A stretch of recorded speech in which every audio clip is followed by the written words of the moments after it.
The Penn State University Board of Trustees voted to close 7 branch campuses today. The board cited concerns over reduced enrollment and the continued sustainability of Penn State's Commonwealth campuses. Fox 43's Cindy Nauman spoke with board members and joins us now with insight into the decision and what comes next for the college. Amy, the board voted 25-8, approving the closure of more than a fourth of Penn State's Commonwealth campuses, including the York and Franklin County branches. While the wider-reaching effects of this decision are still unclear at this point, the one certain thing is the start of this consolidation has created more questions than answers across the Penn State community.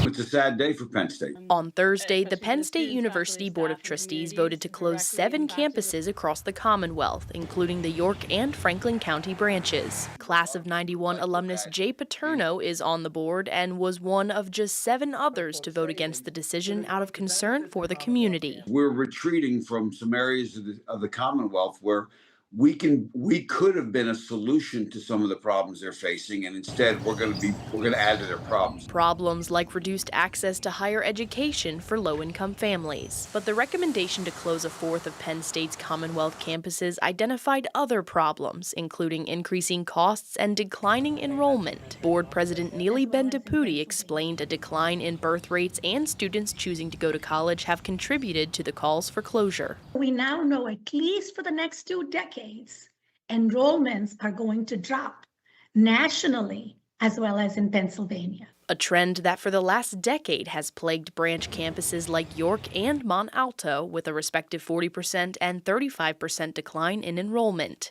Another issue, an overpopulation of colleges. This is not just a Penn State problem, this is a Pennsylvania challenge. Pennsylvania has way too much capacity. And to Neely's point, it's not going to get any better. Pennsylvania is ranked number 5 in the nation for the most colleges, behind New York, Texas, and Florida. With so many options to choose from and not enough local residents enrolling, some board members say consolidating campuses is the best solution. The numbers are the numbers.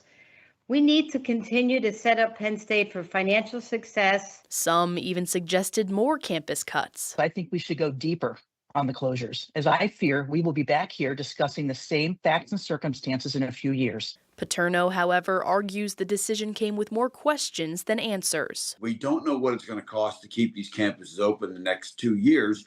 We don't know really what the savings truly will be.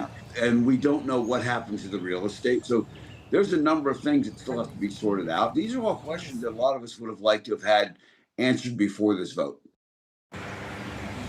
During the meeting, President Bendiputi assured important programming such as nursing and forestry would be moved to other surviving campuses. However, those who were opposed to the closures argued there weren't any guarantees or plans to ensure that happens.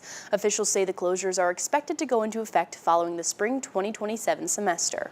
Sydney, definitely an uncertain situation right now, but despite that confusion, is there any information on what comes next in the closure process?